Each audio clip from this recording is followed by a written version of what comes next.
Hello guys, welcome back to DSA पाठशाला। हमारा आज का प्रॉब्लम है LeetCode 2419, longest subarray with maximum bitwise and. तो हम सबसे पहले ये समझते हैं कि एंड क्या होता है, मतलब कि एंड कैसे निकालते हैं। तो एंड की बात करें अगर हम, तो एंड में क्या होता है कि जब दोनों बिट्स 1 होते हैं तो 1 आता है।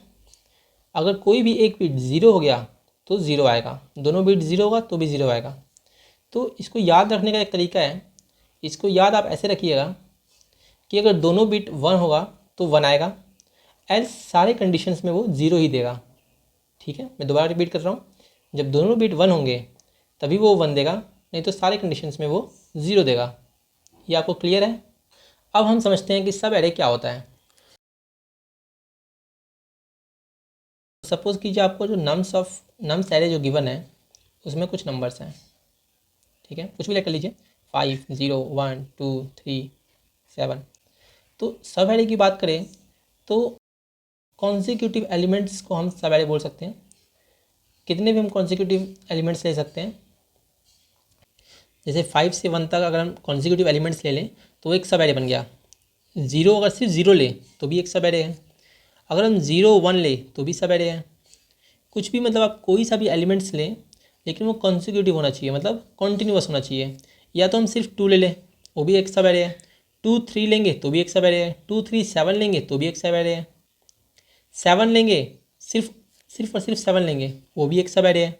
ठीक है, ये सब हमारे सब एरे होते हैं। लेकिन अगर आप कॉन्टीन्यूअस नहीं लेंगे, कॉन्सिक्यूटिव नहीं लेंगे, फॉर एग्जांपल आप 5 ले लिया, फिर आपने 2 ले लिया, फिर 7 ले लिया, तो ये हमारा सब एरे नहीं है। ठीक है, ये तो आपको पहले से ही पता होगा। अब हम देखते हैं कि इस क्वेश्चन में हमें करना क्या है। तो क्वेश्चन में हमें ये पता करना है कि वो लॉन्गेस्ट सब एरे कौन सा है जो कि मैक्सिमम बिटवाइज एंड को कंटेन कर रहा है। समझ गए। फॉर एग्जांपल हमने कोई सब एरे लिया, उसके अंदर ABCDEFGH ये हमारे नंबर्स हैं। तो इस सपोज़ कीजिए कि जो मैक्सिमम बिटवाइज एंड है वो इस सब एरे का भी है और इस सब एरे का भी है। तो हमें इस सब एरे का लेंथ रिटर्न करेंगे। क्यों? क्योंकि हमें बोला है longest subarray with maximum bitwise and. हमें लॉन्गेस्ट लेंथ चाहिए सब एरे की जो कि मैक्सिमम बिटवाइज एंड कंटेन करता हो। समझ गया। मैंने आपको बताया था कि जब दो बिट सेम होते हैं तभी वो 1 देगा। एंड के कंडीशन में जब दो बिट सेम होंगे तभी वो 1 देगा। मतलब कि अगर मैं 5 के बिट्स लिखूं, 5 को अगर हम बिटवाइज में लिखें,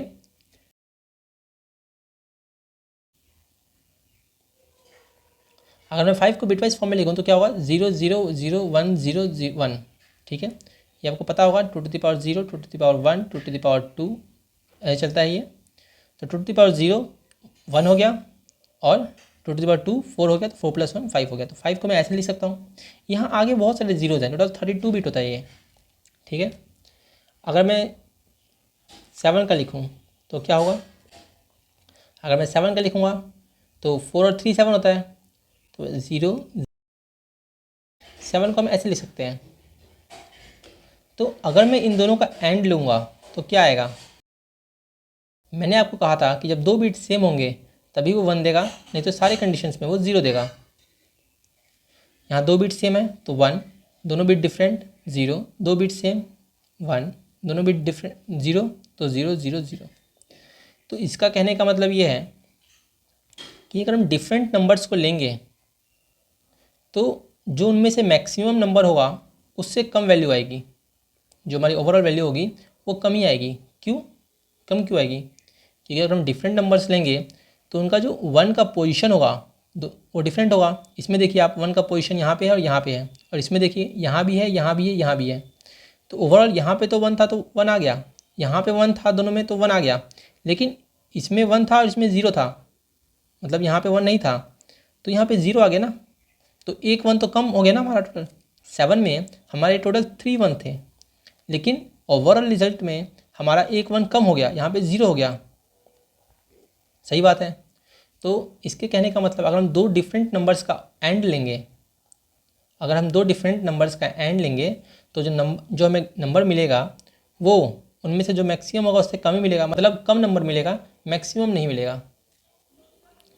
ठीक है। तो अब हम देखेंगे कि अगर हम दो सेम नंबर ले तो क्या होगा। फॉर एग्जांपल मैंने 7 लिया, 0 0 0 1 1 1, दोबारा 7 लिया, 0 0 0 1 1 1, तो इसमें क्या आएगा 1 1 1 1 1 1 1 1 1 0 0 0। तो इसमें मैंने देखा कि कोई भी वन मेरा मिस नहीं हुआ, सारे वंस मेरे इंक्लूड हो गए। देखिए अब 1 1 1 हो गया, 1 1 1 हो गया, 1 1 1 हो गया। तो जितने नंबर ऑफ वंस इसमें हैं उतने नंबर ऑफ वंस यहाँ पे भी हैं। लेकिन यहाँ पे क्या हुआ, एक वन हमारा कम हो गया था। क्यों कम हुआ था, क्योंकि यहाँ पे 0 था, यहाँ पे 1 था। अब मान लीजिए किसी केस में यहाँ पे 1 हो, यहाँ पे 0 हो, तो भी कैंसिल हो जाएगा। तो अगर हम दो सेम नंबर को लें तो हम मैक्सिमम 1 को कवर कर पाएंगे, और हम मैक्सिमम 1 को कवर कर पाएंगे तो हमारा नंबर भी मैक्सिमम आएगा।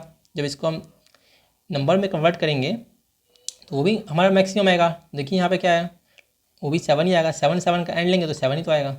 ठीक है, तो इससे हमें पता चलता है अगर हम दो डिफरेंट नंबर का लेंगे एंड, अगर हम दो डिफरेंट नंबर का एंड लेंगे तो उससे नंबर जो है कम ही होगा, हमारा ओवरऑल जो रिजल्ट आएगा वो कम आएगा, मैक्सिमम नहीं आएगा, डिफरेंट बिट्स के कारण। ठीक है, तो इसलिए हम क्या करने वाले हैं, हम एरे में सबसे पहले हम एरे में क्या करेंगे, जो हमारा नम्स एरे है उसमें सबसे पहले हम मैक्सिमम फाइंड करेंगे। ठीक है, मैक्सिमम फाइंड करने के बाद हम एरे में देखेंगे जो हमारा नम्स एरे है, सबसे पहले हम उसमें मैक्सिमम फाइंड करेंगे, और मैक्सिमम फाइंड करने के बाद हम देखने वाले हैं कि वो जो नंबर है वो कितनी बार कॉन्सिक्यूटिव है, मतलब कितनी बार कॉन्टीन्यूस आ रहा है। For example 2 1 3 3 0 1। ठीक है, ये हमें नम्स गिवन है सपोज कीजिए।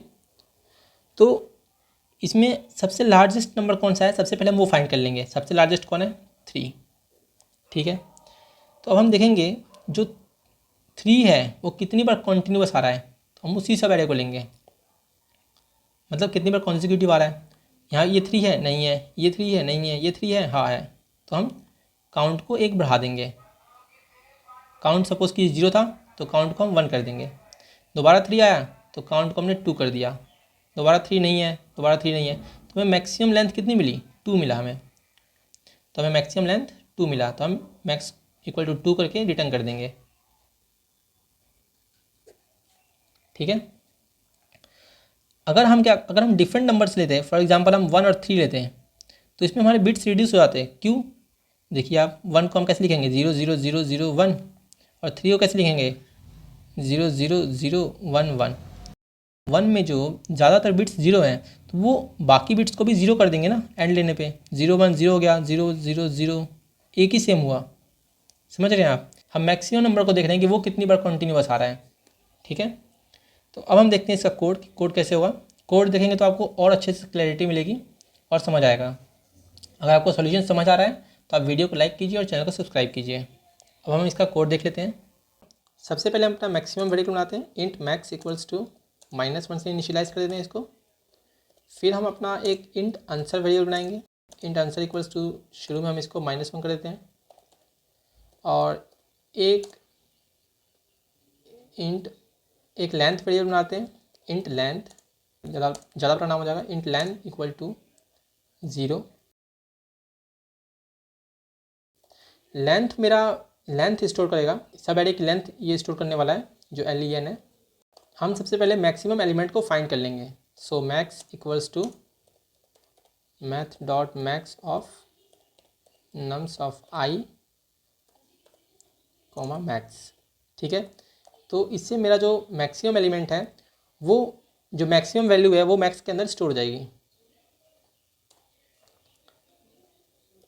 अब हम लेंथ फाइंड करने वाले हैं। हम कंडीशन लगाएंगे, if nums of I equals to max. अगर मेरा नम्स ऑफ आई मैक्स के इक्वल होगा तो हम क्या करेंगे, हम लेंथ को इंक्रीज कर देंगे, तो लेंथ प्लस प्लस, और इसके साथ साथ हम अपने आंसर को भी अपडेट कर देंगे। So answer equals to math dot max of answer comma length. जो आंसर है मेरा वो लेंथ ही तो स्टोर करेगा, सब एरे की लेंथ जो कि हमें रिटर्न करनी है, इसलिए हम जो लेंथ है उसी से हम कंपेयर कर रहे हैं आंसर को। तो अब हम देखते हैं आगे। तो आगे हम एक और कंडीशन लगाएंगे कि if nums of I is not equal to, अगर वो मैक्स के इक्वल नहीं है तो हम अपने लेंथ को दोबारा से रीस्टार्ट कर देंगे, मतलब दोबारा से 0 कर देंगे। सो लेंथ इक्वल्स टू 0, ठीक है। और आंसर तो हमारा अपडेट होते रहेगा, जैसी मैक्सिमम लेंथ आएगी वो आंसर में स्टोर हो चुका होगा। अब हम अपने आंसर को रिटर्न कर देंगे। रन करते हैं इसको, एक्सेप्ट हो गया, सबमिट कर देते हैं। सो अगर आपको वीडियो हेल्पफुल लगी हो तो वीडियो को लाइक कीजिए और चैनल को सब्सक्राइब कीजिए। मिलते हैं अगले वीडियो में।